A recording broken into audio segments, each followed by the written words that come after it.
2019 का चुनाव इसलिए लड़ा, जेल में पैसे भी नहीं थे और आज तक मैंने कभी किसी से 100 रुपए चंदा नहीं मांगा।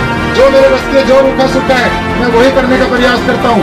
आज कुछ ना कुछ मेरा फिर जरूर बिकेगा, लेकिन मैं 100% आपके आवाज उठाऊंगा।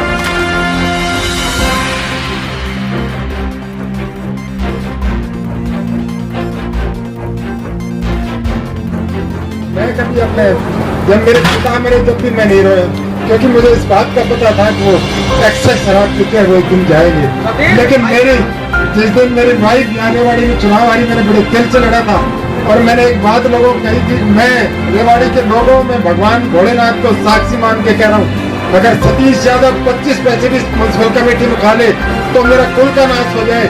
और जिस दिन मैं वो चुनाव हारा मैं पूरी रात रोया। क्या है ऐसा, क्या ऐसी कमी है मुझे, क्या ऐसा इन लोगों में है कि क्या मुझे क्यों नहीं पहचान पा रहे। मैंने हर उस आदमी की लड़ाई लड़ी जिसने मुझे रात को 1 बजे बुलाया। कभी किसी ने मेरा खून मांगा, मैंने खून मना नहीं किया। राजनीति नहीं है, मैंने अनेक नेताओं को देखा है, मैंने इन लोगों की औकात देखी है। मैंने बड़े से बड़े चीफ मिनिस्टर उसको अपनी इस बार के सामने झुकते हुए देखा है। और सतीश यादव ने बड़े से बड़े नेताओं के जाके उनके ड्राइंग रूम में बैठ के लोगों के बारे में क्या बात कहते हैं ये सुनते हुए देखा। पूर्व जिला प्रमुख सतीश यादव रविवार को कार्यकर्ताओं के बीच फफक पड़े। सतीश यादव ने कहा कि वह सालों से रेवाड़ी के लोगों से एक अवसर मांग रहे हैं, लेकिन जनता ने आज तक उनको वह अवसर नहीं दिया। यादव ने कहा कि नगर परिषद अध्यक्ष के चुनाव में जब उनकी पत्नी हारी थी तो वह खूब रोए थे।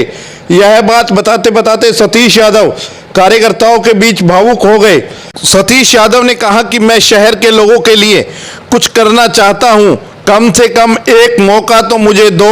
उन्होंने कहा कि मेरे बारे में अफवाहें फैलाकर हर बार हरा दिया जाता है, आखिरकार एक ही परिवार को कब तक मौका दिया जाता रहेगा। सतीश इस दौरान कैप्टन अजय सिंह यादव पर भी हमलावर रहे और उन्होंने नगर परिषद की व्यवस्थाओं को लेकर भी खूब खरी खोटी सुनाई।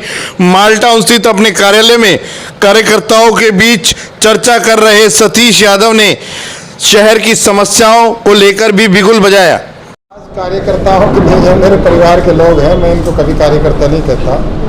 और सही मायने में तो हमारे मुख्यमंत्री महोदय को आना था, वो आप सबको पता है कि उनका प्रोग्राम कैंसिल हो गया, इलेक्शन डिक्लेयर हो गए तो वो नहीं आ पाए। तो मैं लोगों को निमंत्रण दे चुका था रैली में। मुझे लगा कि जब अपने लोगों को बुला ही रहे हैं तो इस बहाने से हम सब मिल लेंगे और एक जलपान का कार्यक्रम हो जाएगा।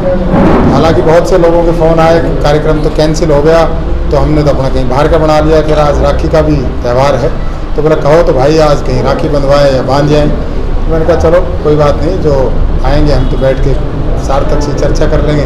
और जब लोग इकट्ठे होते हैं तो कोई ना कोई राजनीतिक बात भी हो जाती है। मेरा मन आज हल्का हो गया। तो आप यकीन मानना, मेरे पिताजी का जब देहांत हुआ, जब वो इस दुनिया से चले गए तो भी शायद मैं भावुक नहीं हुआ। लेकिन ये म्युनिसिपल कमेटी का जब मैं चुनाव हारा तो निश्चित तौर पे मैं भावुक भी हुआ, उस रात में रोया भी। मैं पूरे कैरियर को जो आज तक मैंने कोई अपने ऊपर भ्रष्टाचार के आरोप नहीं लगने दिए, चाहे मैं वकीलों का प्रधान रहा, चाहे जिला परिषद का चेयरमैन, चाहे मैं किसी नेता के तौर पर भी साथ रहा। हो सकता है आज उन नेताओं का मैं राजनीतिक विरोधी हूँ, हो सकता है मेरे आज उनके विचार नहीं मिलते हो, लेकिन वो भी ये नहीं कह सकते सतीश यादव ने कभी हमसे नौकरी के नाम पे या किसी बदली के नाम पे कोई पैसे का लेन देने की बात की हो। और मैं जिला परिषद का अध्यक्ष रहा, मैंने कभी 25 पैसे की भी वहाँ 438 पंचायतें थी। अगर कोई एक भी सरपंच ये बता दे, आपके माध्यम से पूछना चाहूँगा, अगर किसी का नहीं हो तो आज भी आ जाए सामने, आज वो व्यक्ति निकल के सामने आ जाए कि हमने सतीश यादव से कोई 1 किलो घी का डब्बा ही दिया थे ग्रांट देने के नाम पे। मेरा शहर है, मुझे ऐसे ही धुआं सा नजर आता है किसी चौक पे, किसी चौराहे पे, लेकिन नारायण विहार से लेकर सारणवास, लाधुवास लास्ट गाँव है, वहाँ तक जाऊँ तो मुझे एक भी चौक और चौराहे सुरक्षित नजर नहीं आता। मुझे साबी नदी पे मौत का कुआं नजर आता है, मुझे धारोड़ा का बस स्टैंड किसी झोड़ से गंदा नजर आता है। हमने 7 अजूबे देखे, 8वां अजूबा कर है तो मेरे बड़े भाई कैप्टन अजय सिंह ने इस रेवाड़ी में करके दिखाया है। जो आके आपके हरिनगर पे आके जो मिलता है कि रात को उस हरिनगर के गाँव के लोगों को नींद भी कैसे आती होगी कि कब से न जाने हम पे ट्रक चला जाएगा। तो इन लोगों की नाकामी में कहाँ बताऊँ। और ये क्या बताते हैं अपनी उपलब्धि, 6 बार मैं रहा, 2 बार मेरे पिताजी रहे, 1 बार मेरा बेटा बना दिया, 1 बार इसको और बना दो। ये तो बता दो ए नंबर जी नंबर की आपने क्लासें नहीं लगने दी। आज भी आप पे बोर्ड लगे हुए हैं रेवाड़ी में, शिक्षा का भी आपने व्यापारीकरण कर दिया। कोई भी